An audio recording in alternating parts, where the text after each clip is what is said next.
Hello everyone, good evening to all of you. फटाफट comment करके बता दीजिए कैसे हैं आप सभी लोग। उसके बाद हम लोग आज की क्लास को स्टार्ट करते हैं।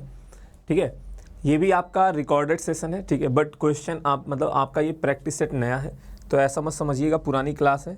ठीक है, और जैसा कि हमने आपको बता रखा है 1 या 2 तारीख से आपकी लाइव क्लासेस स्टार्ट हो जाएंगी। चैप्टर वाइज भी कराया जाएगा, बिल्कुल भी चिंता मत करिए। अब तो एक दिन ही बचा हुआ है, कल या फिर परसों से। ठीक है, तो जितने साथी यहाँ पे जुड़ चुके हैं सभी लोग फटाफट से सेशन को एक बार शेयर कर दीजिए और सभी लोग क्वेश्चन को सॉल्व करेंगे और बताएंगे। आपका जो भी आंसर आता है कमेंट करेंगे।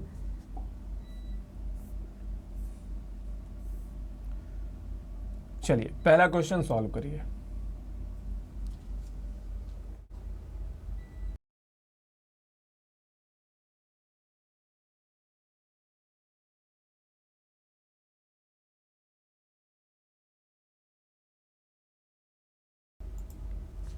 लाइक और शेयर आप स्टार्टिंग में ही कर दीजिए ताकि बीच में आपको परेशान ना होना पड़े। ठीक, क्या बोला जा रहा, 2 कारें क्रमशः 30 और 48 किलोमीटर प्रति घंटे की गति से शहर ए से बी तक यात्रा करती हैं। एक कार दूसरी कार की तुलना में 3 घंटा कम समय लेती है। क्या दिया गया है, 2 स्पीड दिया गया है, टाइम का डिफरेंस दिया गया है। आपसे पूछा जा रहा है इनके बीच की डिस्टेंस क्या होगी। लगा दीजिए फॉर्मूला।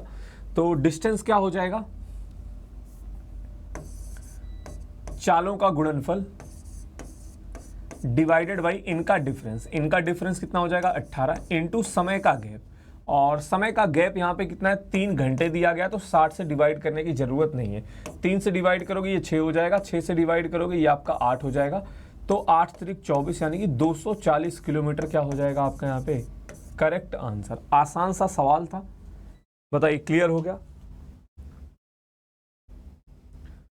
बाकी देखो आप यहाँ पे रेशियो मेथड भी लगा सकते हो। स्पीड में रेशियो आप देख रहे हैं, वहां से आपको पता चल जाएगा। टाइम में रेशियो क्या होगा, कंपेयर कराओगे आपको टाइम पता चलेगा।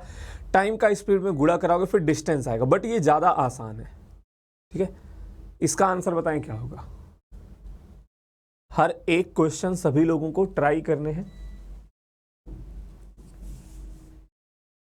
सॉल्व करके बताइए।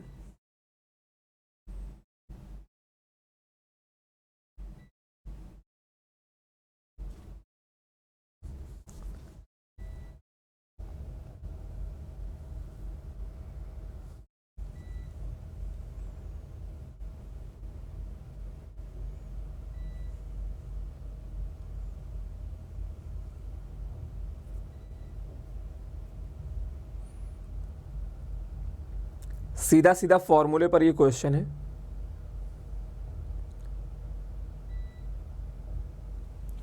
क्या दिया गया है, कॉस 120 डिग्री इंटू का कॉस 30 डिग्री माइनस का साइन 120 साइन 30, यानी कि ये आपका हो गया cos A cos B minus का साइन ए साइन बी। लोग गलती क्या करते हैं, कुछ लोगों को ऐसा लग सकता है ये कॉस ए माइनस बी का फॉर्मूला, जबकि वो गलत है। ये आपका क्या है, कॉस ए प्लस बी का फॉर्मूला है। ठीक है, कॉस ए प्लस बी क्या होता है, cos A into cos B और माइनस का साइन ए इंटू साइन बी। बस क्वेश्चन खत्म है। ये फॉर्मूला आपको यूज करना था और सीधा आपको ये दिखाई पड़ जाएगा यहाँ से। ये कॉस 150 डिग्री है, कॉस 150 क्या हो जाएगा माइनस का कॉस 30 डिग्री। ठीक है, तो माइनस का √3/2, 180 माइनस 30 हमने किया है। और सेकंड क्वाड्रेंट में यानी कि द्वितीय चतुर्थांश में क्या होता है आपका कॉस निगेटिव होता है भाई। साइन और साइन का उल्टा पॉजिटिव होता है, तो ये क्या होगा निगेटिव हो जाएगा। और cos 30 की वैल्यू माइनस का √3/2, सॉरी cos 30 तो √3/2 होता है, माइनस आ जाएगा जो 150 अंश है, इस वजह से। क्लियर। हाँ जल्दी से सभी लोग, अच्छे सवाल भी हैं, ये भी खैर अच्छा क्वेश्चन है। पेपर में गलत करते हैं लोग, तो थोड़ा सा जो आपको लग रहा है ना डिफिकल्ट वाले क्वेश्चन भी हैं, उसके लिए आप घबराएं ना। चलिए इस क्वेश्चन का आंसर बताइए क्या होगा। आगे बढ़ें और इस क्वेश्चन को सॉल्व करें।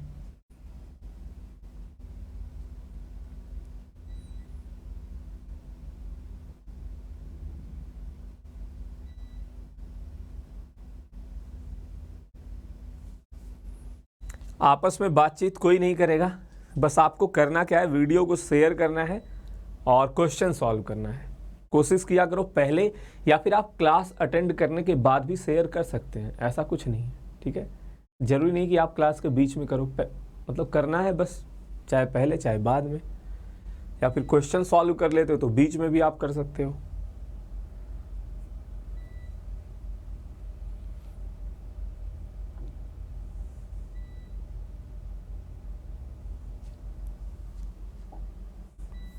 आइए समझते हैं। देखिए क्वेश्चन में क्या बोला गया है, एक व्यक्ति एक नौकर को इस शर्त पर रखता है कि वह उसको क्या करेगा, 1 साल के बाद 100 रुपए देगा और एक पगड़ी देगा, ठीक है। अगर वो 1 साल तक काम करेगा तो उसको मिलेगा 100 रुपए प्लस का एक पगड़ी। बट बोला गया वो 9 महीने तक काम करता, उसको मिलता क्या, उसको मिलते हैं 70 रुपए और प्लस का पगड़ी मिल जाता है। ये बताओ उसको कितना कम मिला भाई, उसको 30 रुपए कम दिए गए, और ये 30 रुपए कम उसको क्यों आप दे रहे हो, 30 रुपए कम आप क्यों दे रहे हैं, क्योंकि उसने 3 महीने काम नहीं किया है। बात समझ में आती है, यानी कि उसका 3 महीने का वेतन हो गया 30 रुपए, तो 1 साल का उसका वेतन कितना रुपए होगा भाई, 1 साल का वेतन हो जाएगा 30 गुणे 4 यानी कि 120 रुपए।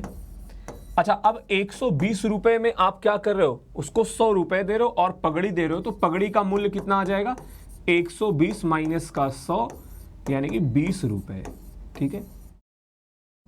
देखो ये मैथ है, यहाँ पे आप अपनी संभावनाओं को हटाते हो कि सर पगड़ी मान लीजिए 25 रुपए का रहा होगा और हम उसको सम्मान के तौर पे पगड़ी दे रहे हैं, बिल्कुल नहीं, मैथ है। बाकी देखो दैनिक जीवन में आप क्या करते हो, आप उसको 200 की पगड़ी दे दो या फिर 300 की पगड़ी दे दो, वो बात अलग है, बट यहाँ पे मैथ है तो पगड़ी का मूल्य कितना आएगा, 20 रुपए, 21 ना होगा ना तो 19 होगा, एग्जैक्ट 20 रुपए।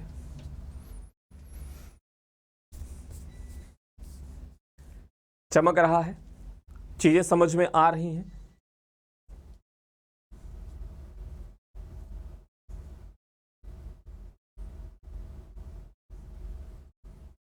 चलिए बहुत अच्छी बात है, अगला क्वेश्चन सॉल्व करें और बताएं आपका करेक्ट आंसर क्या हो।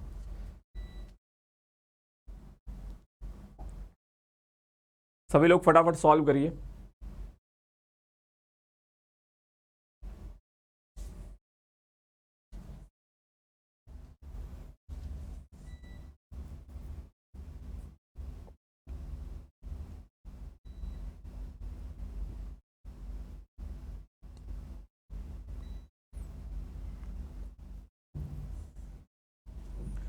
सॉल्व करें और बताएं आपका करेक्ट आंसर क्या होगा।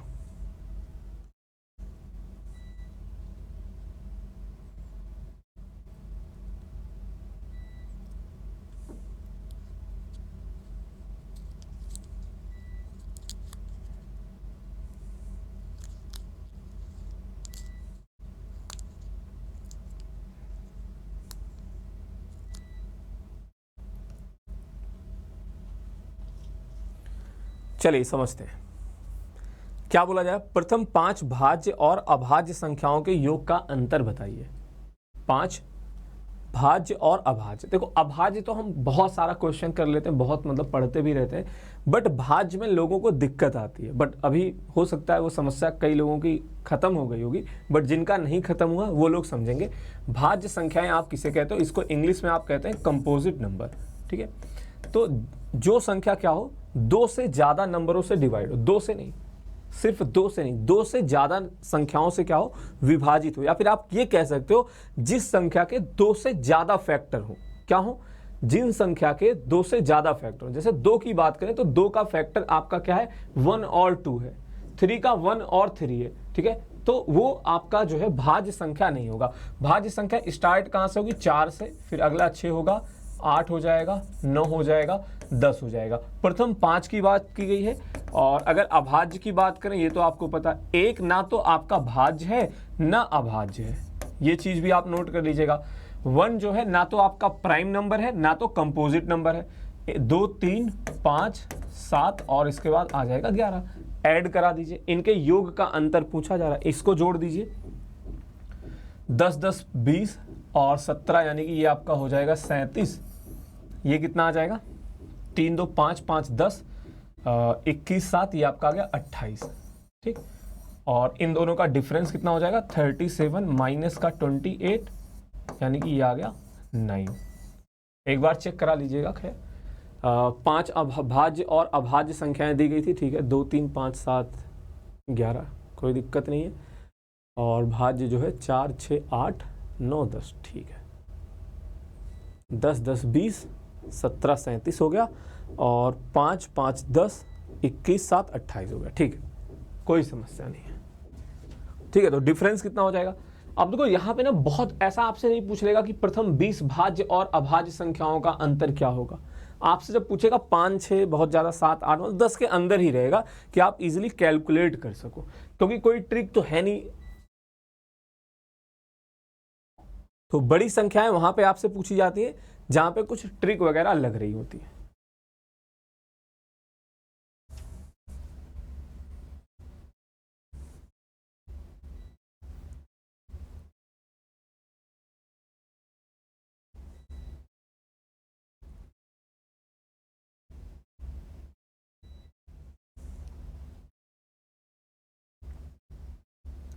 इसका आंसर बताइए क्या होगा, सॉल्व करें और बताएं आपका राइट आंसर क्या होगा। अच्छा, चैप्टर वाइज क्लास जो है वो आपकी बहुत ही जल्द स्टार्ट होगी, और सीरियसली मैं बता रहा हूँ बहुत जल्द स्टार्ट होगी, और कुछ आपके लिए नया भी है, वो सब आपको पता चल जाएगा 1 से 2 दिन में। ठीक है, चैप्टर वाइज हम लोग पढ़ेंगे, एक मतलब नई शुरुआत के साथ।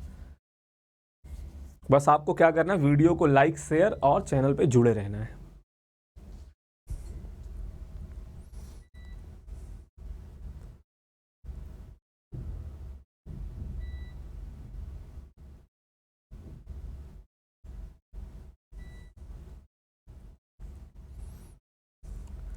क्या बोला जरा, त्रिभुज पी क्यू आर का परिकेंद्र O है यदि क्यू पी आर 55 डिग्री है, ओ पी आर 75 डिग्री है, तो आप बताओ ओ पी आर का मान क्या होगा। देखिए ये हो गया ट्रायंगल पी क्यू आर, कैसा भी बना दो आप, ये P हो गया, ये Q हो गया, ये R हो गया, ठीक है। इसका परिकेंद्र O है, हमने मान लिया ये इसका क्या है, सर्कम सेंटर है, यानी कि परिकेंद्र है, और इसको हमने दिखा दिया O से। अब किसकी किसकी वैल्यू दी गई है, क्यू आर पी, क्यू कहाँ पे है, यहाँ पे क्यू आर पी, यानी कि ये पूरा एंगल आपको बता दिया गया 75 डिग्री है, और क्यू पी आर ये एंगल आपको बताया गया 55 डिग्री है, ठीक है, 55 अंश है। हमसे वैल्यू किसकी पूछी जा रही है, ओ पी आर, ठीक है, ओ पी आर। तो एक काम करते हैं, अभी इसको आप ऐसा हटाओ यहाँ से, ठीक, क्योंकि हमें ओ पी आर की वैल्यू बतानी, तो आप ऐसा बना लीजिए, बस कोई दिक्कत नहीं है। अब देखिए ये 55 ये 70 दोनों मिला के 130 हो जाएंगे, यानी कि एंगल क्यू की वैल्यू अगर आपसे मैं पूछता हूं तो ये कितना हो जाएगा आपका 130, यानी कि ये हो गया आपका 50 डिग्री। आपसे क्या पूछा गया, ओ पी आर, यानी कि इस एंगल की वैल्यू पूछी जा रही है, ध्यान से समझिएगा। तो अगर ये 50 होगा, ये एंगल 2 गुना, यानी कि ये 100 हो जाएगा, 100 डिग्री हो जाएगा, और त्रिभुज के तीनों कोणों का योग 180 अंश होता है। ये दोनों भुजाएं बराबर है, सरकम रेडियस है, तो ये दोनों कोण बराबर होंगे, बचा 80 अंश, यानी कि ये भी 40 ये भी 40। समझ में आ गया भाई, ये एंगल अगर आप थीटा मानते हो तो ये भी थीटा हो जाएगा, और फिर यहाँ पे आप लिखोगे 2 थीटा प्लस का 100, ये बराबर हो जाएगा 180 के। क्यों, क्योंकि त्रिभुज के तीनों कोणों का योग 180 अंश के बराबर होता है। तो 2 थीटा यहाँ से आपका 80 डिग्री, और थीटा आपका आ जाएगा 40 डिग्री, 40 अंश, ठीक है। हालांकि ऑप्शन में 100 भी देना चाहिए था और 50 भी देना चाहिए था, तभी तो ज्यादा लोग गलत करते।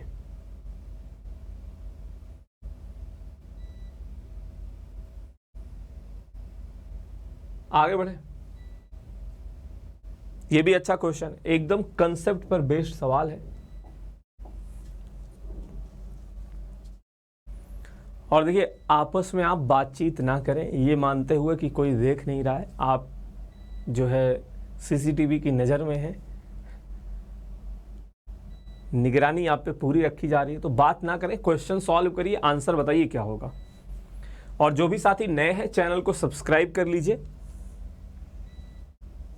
ताकि इन फ्यूचर जो भी क्लास कुछ नया अपडेट हो आपको पता चल सके।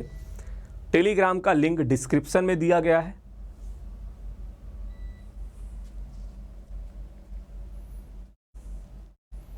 देखो सम षटभुज का इंग्लिश में आप थोड़ा सा चेंज कर लेना, ये क्या है, एक रेगुलर हेक्सागन है, ठीक है, सभी भुजाएं इसकी बराबर हैं, समषटभुज।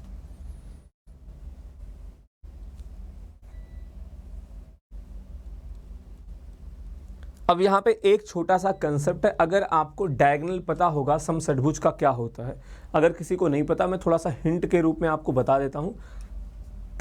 इसका डायगोनल, इसका डाया क्या होता है, 2 इंटू साइड, ठीक है।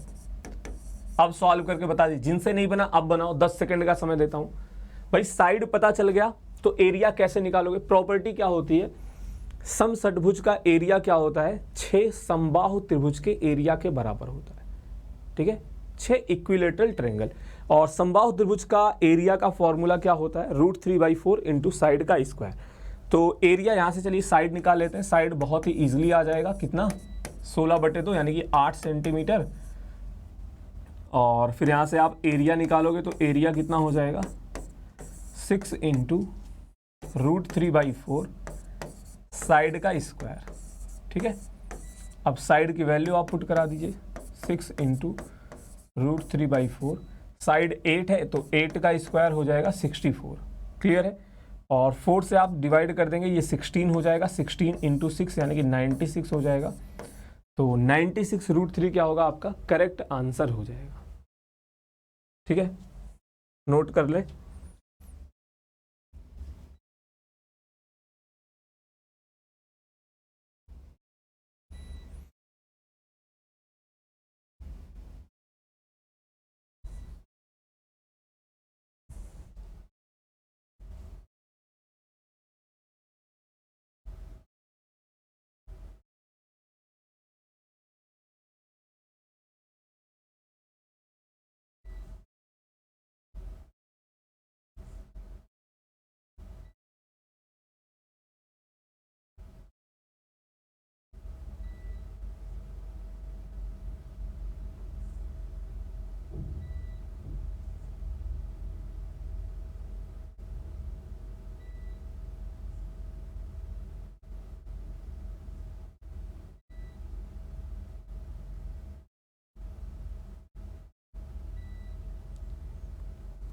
चलिए अगला क्वेश्चन सॉल्व करिए और बताइए आपका आंसर क्या होगा।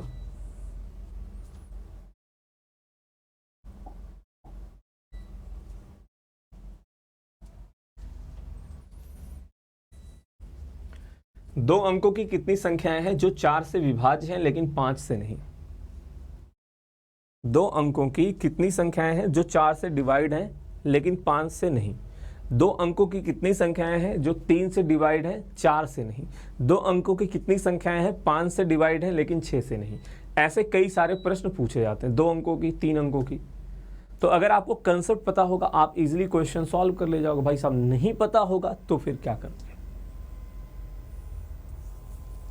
फिर तो यही लगेगा कि ऑप्शन नंबर सी जो है ज्यादा सही होता है, तो सी कर देते हैं। पता है कि नहीं, तुक्का ज्यादा जो है लोग ऑप्शन नंबर सी ही लगाते हैं। अब अगर इस क्वेश्चन में सी सही हो जाए तो आप ये मत कहना कि सर तुक्का काम कर गया। आइए समझते हैं। देखो सबसे पहले आप ये पता करोगे कि दो अंकों की कितनी संख्या जो 4 से डिवाइड होते हैं, और ऐसी संख्या जो 4 से भी डिवाइड हो और 5 से भी डिवाइड हो, वो क्या होगा, 4 और 5 का आप एलसीएम ले लेते हो तो कितना आ जाएगा, 20। ये क्या किया है आपने, इसका एलसीएम लिया हुआ है। ऐसा क्यों लिया हमने, एलसीएम क्यों लिया, भाई जो संख्या 4 से भी डिवाइड हो 5 से भी डिवाइड हो वो 20 का ही तो मल्टीपल होगा। जैसे 20, 40, 60, 80, 100। हालांकि 100 दो अंकों की संख्या नहीं है, बट मैं एक एग्जांपल आपको बता रहा हूं। तो हम लोग क्या करेंगे, जो संख्या 20 से डिवाइड हो रही होगी उसको घटा देंगे। तो अब ये 100 तक क्या करते हैं, अगर आप देखते हो 100 तक 4 से डिवाइड होने वाली संख्या 25 है, 100 हटा दोगे बचा 24, और 4 और 8 इधर जाएगा, बचेगा कितना यहाँ पे, 24 में से 2 घटाया, यानी कि 4 से डिवाइड होने वाली दो अंकों की संख्या है 22। और इसमें से भी क्या होगा, 4 संख्याएं आप माइनस कर रहे हो, क्यों, क्योंकि 4 संख्याएं ऐसी हैं जो 20 से डिवाइड होती हैं। थोड़ा सा समझना, चीज़ों को हमने लिखा नहीं है, मैं क्या बता रहा हूं कि दो अंकों की 4 से डिवाइड होने वाली, 4 से विभाज्य 2 अंकों की, 4 से डिवाइड होने वाली संख्याएं हैं 22 और 2 अंकों की 20 से डिवाइड होने वाली संख्या है 4। यहां पे मैं लिख देता हूं कौन कौन सी हैं, 20, 40, 60, 80। ये क्या है, 4 से भी डिवाइड है और 5 से भी डिवाइड है। उसको आपको उसको हटा देना है। बोला गया 4 से डिवाइड हो लेकिन 5 से ना हो, तो 18 आपका करेक्ट आंसर। इसका आंसर बताइए।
चलिए खैर, अब टाइम क्या ही दूं, आप सॉल्व करके बता दीजिए।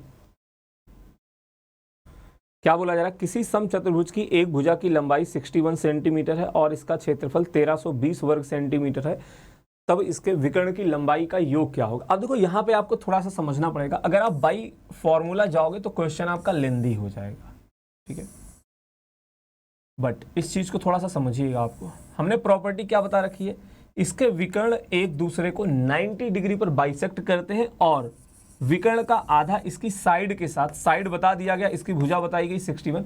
बोला गया एक भुजा, तो हमें पता है ना समचतुर्भुज की चारों भुजाएं बराबर होती हैं, तो ये भी 60, ये भी 61, ये भी 61, ठीक है। तो ये तीनों ट्रिपलेट होंगे। बट अब ये आपको देखना है कि 61 किसके साथ ट्रिपलेट बनाता। अब देखो थोड़ा सा आपको समझना पड़ेगा। वैसे मैं यहाँ पे लिख रहा हूं ये किसके साथ ट्रिपलेट बनाता है, 11, 60 और 61। अब ये पता कैसे चला, 61 का 2 गुना या फिर 61 के पहले जो नंबर है वो क्या है, मतलब इसके पहले वाला नंबर है 60, इन दोनों का बीच 60.5 है, उसका 2 गुना 121 है। बोले सर ये क्या बता रहे हो। अगर आपने ट्रिपलेट ट्रिक्स वाली वीडियो देखी होगी तभी समझ पाओगे। ट्रिपलेट का ट्रिक क्या होता है भाई, 11 का ट्रिपलेट किसके साथ बनाएगा, 11 का स्क्वायर करते हो 121/2, 60.5 यानी कि 61 ये हो गया, 60 हो गया, ये तीनों ट्रिपलेट बनाते हैं। बात समझ में आई, 11, 60, 61, क्लियर हो गया। तो अब हमें समझ में आ गया ये 11 होगा और ये 60 होगा।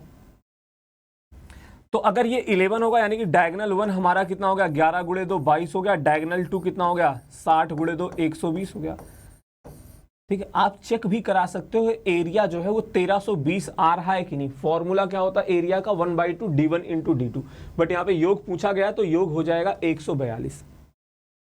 अब आपके मन में कुछ लोगों के ऐसा विचार जरूर आया होगा कि सर अगर इससे ना करें तो कैसे करेंगे।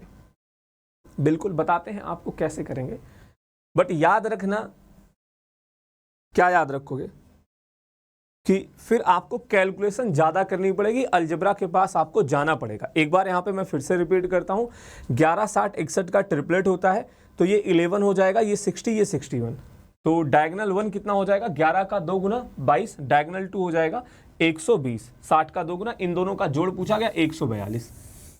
अगर आपको फॉर्मूला लगाना है तो देखिए एरिया तो दिया गया ना, तो 1/2 d1 d2 की वैल्यू दी गई हमारे प्रश्न में जो कि 1320 है। अभी यहाँ पे हटा देता हूं वरना किसी को लगेगा ये 60 और 11 कहां से आ गया, ठीक। और साइड बताया गया है तो 4 इंटू साइड का स्क्वायर यानी कि 4 इंटू 61 का स्क्वायर, ये बराबर हो जाएगा आपका d1 square plus d2 square के। बस खत्म। देखो d1 का स्क्वायर प्लस d2 का स्क्वायर पता है, d1 d2 पता है आपको, तो d1 प्लस d2 की वैल्यू आप निकाल सकते हो। इसका होल स्क्वायर क्या होता है, हमने बोला था ना अलजेब्रा की मदद लेनी पड़ेगी, ये वाला फॉर्मूला लगा के।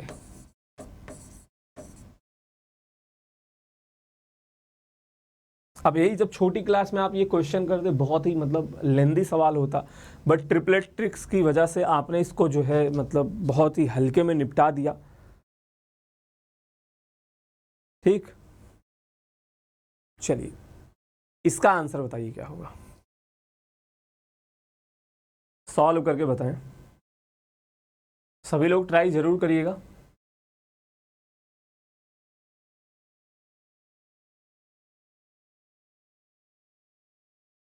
और देखो सॉल्व करने के बाद आपको कमेंट करते रहना है, ऐसा नहीं कि आप सॉल्व करके बैठे हो बता भी नहीं रहे हो कि आपसे बना है कि नहीं बना, आपका आंसर क्या आया है। यानी कि क्लास में आपको पार्टिसिपेट करते रहना है।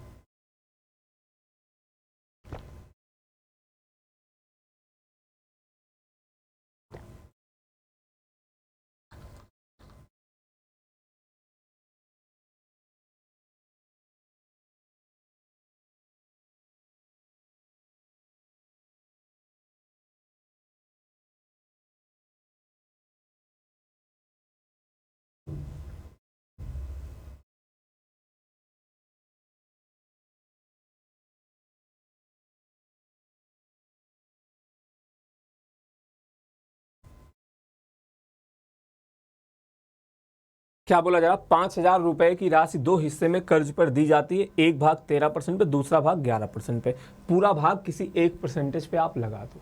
ठीक है, और भी तरीके हमने आपको बता रखे हैं। आप क्या कर सकते हैं, एक भाग को 13% पे निकाल लीजिए, कितना पैसा मिल रहा है, दूसरे भाग मतलब सॉरी पूरा पैसा 13% पे लगा दो, पूरा पैसा 11% पे लगा दो, और जो इंटरेस्ट आता है उसमें आप एलिगेशन लगा दो। ठीक है, वहां से भी आप क्वेश्चन सॉल्व कर सकते हैं। तो जैसा आपको अच्छा लग जाए आप उस तरह से क्वेश्चन बना लो, बट मैं सबसे जो शॉर्टकट है वो आपको बताने जा रहा हूं। भाई 13% पे अगर पूछा जाता आप पैसा लगा देते हो 11% पे, यानी कि 5,000 पे अगर मतलब 5,000 रुपये अगर आप 11% पे लगाते तो आपको 550 रुपये का इंटरेस्ट मिलता। बट हमारे क्वेश्चन में बोला गया 606 रुपये। अब ये 56 रुपये हमें ज़्यादा क्यों मिल रहे हैं, ये 56 रुपये ज़्यादा इसलिए मिल रहे हैं क्योंकि आपने कुछ पैसा 13% पे लगाया था, और जो पैसा आपने 13% पे लगाया है उसी का 2% क्या है 56 के बराबर है। तो 1% की वैल्यू 28 हो गई और x आपका हो गया 2800। 3-4 तरीके हैं क्वेश्चन को बनाने के। अब देखो जिन्होंने सिंपल इंटरेस्ट नहीं पढ़ रखा होगा या फिर आपने अच्छे से नहीं पढ़ रखा होगा तो ये हो सकता है ऐसे आया हो और ऐसा टच किया हो और फिर बाहर निकल गया हो। बोले सर पूरा डिटेल में बताओ, भाई साहब फिर चैप्टर वाइज और प्रैक्टिस सेट में अंतर क्या रह जाएगा। बट फिर भी मैं आपको समझा रहा हूं, ध्यान से सुनना। ठीक है, सुनो समझ में आ जाएगा। हमने क्या किया, पूरा पैसा 11% पे लगा दिया, पूरे 5,000 रुपए, 550 रुपए का ब्याज मिला। बट क्वेश्चन में बोला गया है 606 रुपए का ब्याज मिलता है, यानी कि 56 रुपए हमें ज्यादा चाहिए। तो 56 रुपए ज्यादा चाहिए का मतलब 56 रुपए कहां से मिले होंगे ज्यादा। भाई कुछ पैसा जो कि एक्स हमने मान लिया वो 13% पे लगा था, तो इसका ये 2% कहां गया, यही तो गायब हुआ है, तभी तो कम आ रहा है। यहाँ पे आपका 550 आया है, तो इसी 2% की वैल्यू 56 है, तो 1% 28, 100% 2800, तो 2800 रुपए 13% पे लगे थे। बाकी आप इसमें एलिगेशन भी लगा सकते हैं, कोई समस्या नहीं होगी। इसका आंसर बताइए क्या होगा। और जितने साथी यहाँ पे जुड़े वीडियो को लाइक और शेयर जरूर कर दीजिए, कमेंट सभी को करना है। आपकी लाइव क्लासेस जो है कल या परसों से स्टार्ट हो जाएंगी। फिर से बता रहा हूँ, लाइव क्लासेस चैप्टर वाइज भी हम लोग पढ़ेंगे, कल या परसों से क्लास स्टार्ट हो जाएगी। थोड़ा सा सब्र और करना है, इतना आपने सब्र किया है। ठीक है, तो अब देखो थोड़ा नेट मतलब मैं प्लेस अपना चेंज कर रहा हूँ, ये हमने आपसे थोड़ा दिन पहले भी बताया था, तो अब वो फाइनली चेंज हो गया है। तो हमने सोचा कि कुछ ना से सही कुछ भी मतलब कुछ थोड़ी बहुत क्लासेस आपको मिल जाए तो ये बेटर रहेगा, वरना लाइव के चक्कर में ये भी नहीं हो पाती जो भी हो रही है। ठीक है,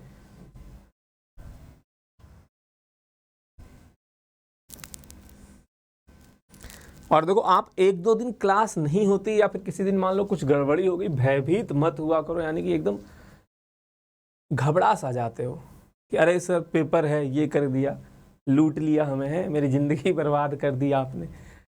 तो कम से कम कुछ नहीं तो मुझे लगता है 150-200 या फिर उससे ज़्यादा ही प्रैक्टिस सेट हमने करवा रखे हैं। ठीक, तो भाई साहब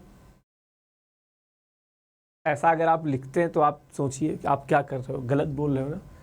एक व्यक्ति अपनी यात्रा के मार्ग को 3 बराबर भागों में विभाजित करता है और भागों की यात्रा क्रमशः 40 किलोमीटर प्रति घंटे, 30 किलोमीटर प्रति घंटे और 15 किलोमीटर प्रति घंटे की गति से तय करने का फैसला करता है, तो उसकी एवरेज स्पीड क्या होगी? 40 से चला, 30 से चला, 15 से चला। आप क्या करते हो, इन तीनों का एलसीएम ले लेते हो, जो कि कितना हो जाएगा 120।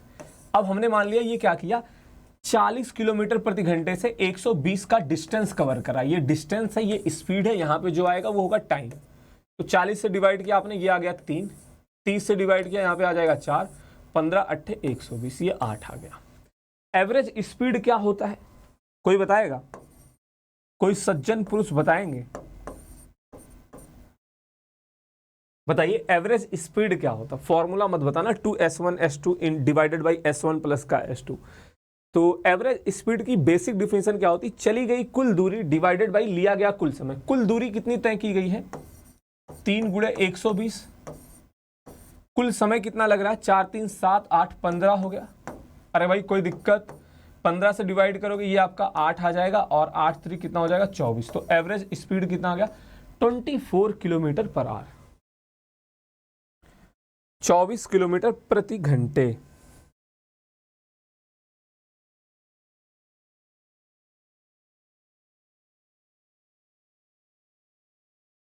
समझ में आ भी गए, मतलब समझ में आ गया, बूझे कि नहीं बूझे?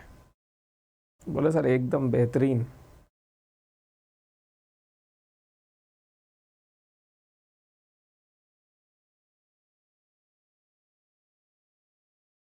चलिए अगर ये समझ में आ गया तो अगले क्वेश्चन का आंसर बताएं।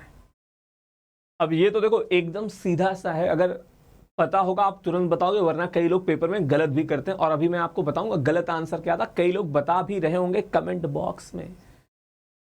तो आप भी सॉल्व करें, आप भी बताएं जो भी लगता है। देखो किसी का देखो मत कि ज्यादा लोग क्या आंसर बता रहे हैं, आपका जो आंसर आ रहा है वो बताइए, ताकि अगर कुछ गलत करो तो वो सही हो पाए।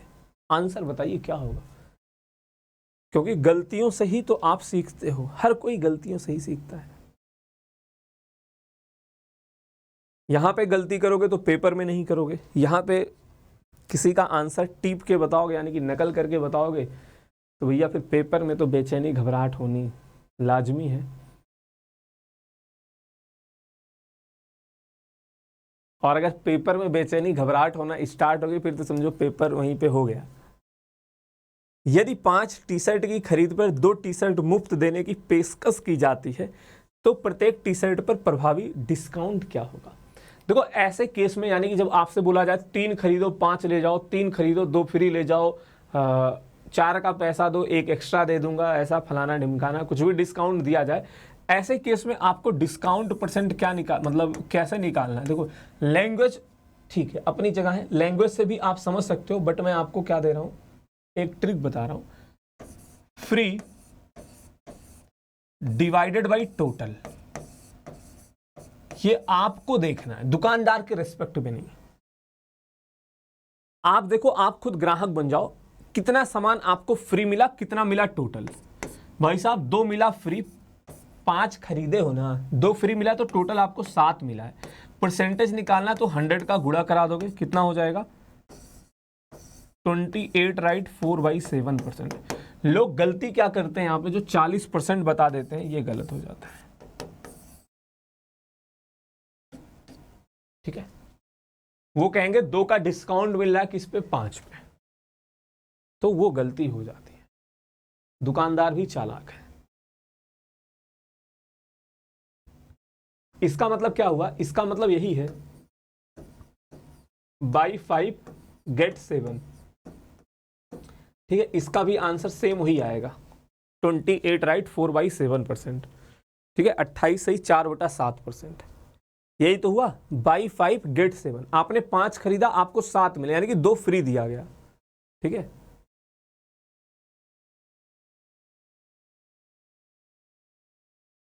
अच्छा इंग्लिश में इसी को ऐसे भी ऐसे लिखा जाता है बाई 5 गेट 2 फ्री।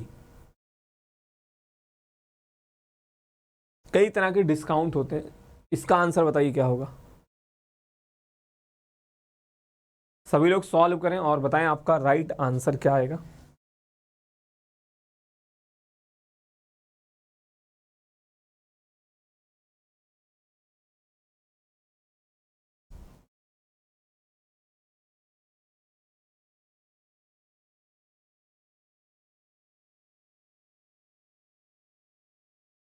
और जो लोग बाद में क्लास देखते हैं, आप भी कोशिश किया करो।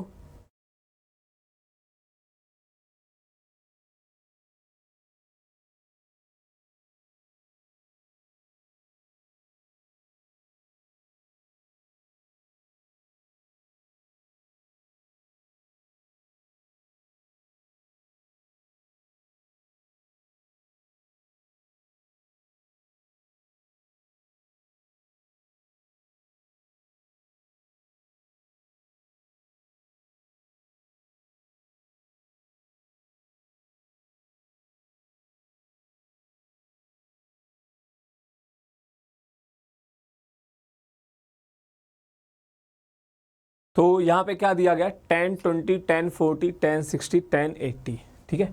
तो ये आपका हो गया थीटा, ये 60 माइनस थीटा, और यह आपका है 60 प्लस थीटा, बीच में ये गायब है। तो tan 60 की वैल्यू आप ऐसे ही रख लोगे, ये क्या हो जाएगा, tan 3 थीटा बनाएगा। यानी कि देखो ये तीनों tan theta, tan 60 minus theta, tan 60 plus theta, tan 3 theta बनाएगा। यानी कि ये आपका हो जाएगा tan 60 डिग्री, और tan 60 हो गया, और यहाँ पे एक tan 60 आपके पास पहले से बचा हुआ है, तो इसकी वैल्यू √3 गुणा कराओगे 3 हो जाएगा, ठीक है। तो यहाँ पे क्या होगा, 3 आपका राइट आंसर हो जाएगा। क्लियर है। तो आज की क्लास में यही 12 क्वेश्चन थे, ठीक। कल या परसों से हमने पहले ही बता दिया आपकी लाइव क्लासेस स्टार्ट हो जाएगी, ठीक। और जो भी होगा मैं आपको इन्फॉर्म कर दूंगा, यानी कि बता दिया जाएगा आपको। तो सभी लोग वीडियो को लाइक, शेयर और कमेंट जरूर कर दीजिएगा। बाकी मिलते हैं आपसे नेक्स्ट क्लास में। That's all for today. Thank you, धन्यवाद, bye bye, take care, good night. जितने भी साथी नए हैं चैनल को सब्सक्राइब जरूर कर लीजिएगा।